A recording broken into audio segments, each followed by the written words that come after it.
Les personnes qui évitent les relations et gardent leur distance portent souvent au fond d'elles une grande peur. Une personne en consultation expliquait qu'elle n'arrivait presque pas à créer de lien avec les autres, ni à exprimer ce qu'elle ressentait. Elle restait la plupart du temps chez elle, et même lorsqu'elle sortait, elle se mettait toujours à l'écart, dans un coin discret. En apparence, cela pouvait sembler être une personnalité hypersensible, de l'évitement, ou une forme d'anxiété sociale. Mais plus profondément, il y avait autre chose. Son espace intérieur était extrêmement réduit. En psychologie, on pourrait appeler cela l'espace du moi. La capacité psychique d'une personne à laisser son énergie et sa présence s'étendre naturellement dans le monde. Si l'on compare une personne à une maison, chez quelqu'un dont l'espace intérieur est vaste, les portes et les fenêtres semblent ouvertes. La lumière entre facilement et l'énergie circule librement vers l'extérieur. Chez quelqu'un dont l'espace intérieur est étroit, l'âme ressemble à une présence repliée dans une petite boîte. L'énergie ne parvient pas à s'étendre, elle tourne en rond dans un espace minuscule.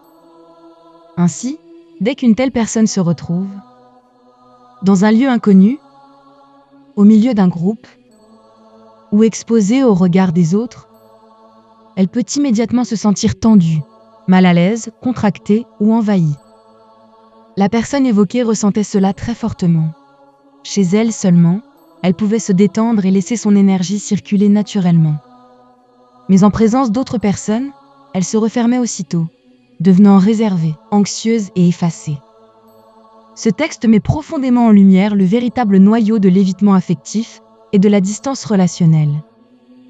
Ce n'est pas qu'une personne ne veuille pas se rapprocher des autres, mais qu'elle ait profondément peur d'être blessée.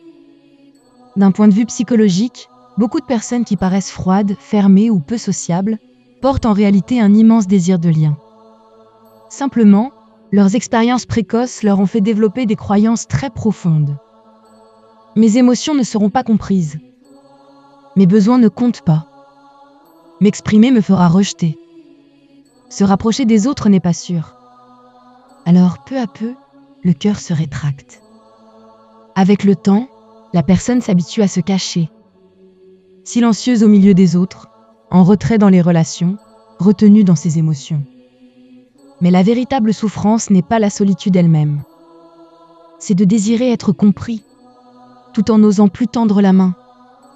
L'espace du moi, évoqué dans ce texte, ressemble, en réalité, à l'énergie vitale intérieure d'une personne. Lorsqu'un enfant a été autorisé à s'exprimer et accueilli avec douceur, son être intérieur peut naturellement se déployer.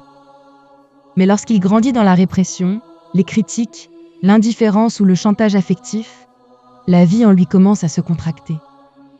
Alors apparaissent peu à peu la peur de déranger, la peur de dire non, la peur de dépendre des autres, la peur d'être authentique, la peur de s'approcher de l'amour. Ainsi, guérir ne signifie pas simplement devenir extraverti. Guérir, c'est reconstruire un sentiment de sécurité intérieure. J'ai le droit d'exister. Mes émotions méritent d'être vues. Même si je m'exprime, je ne serai pas forcément blessée.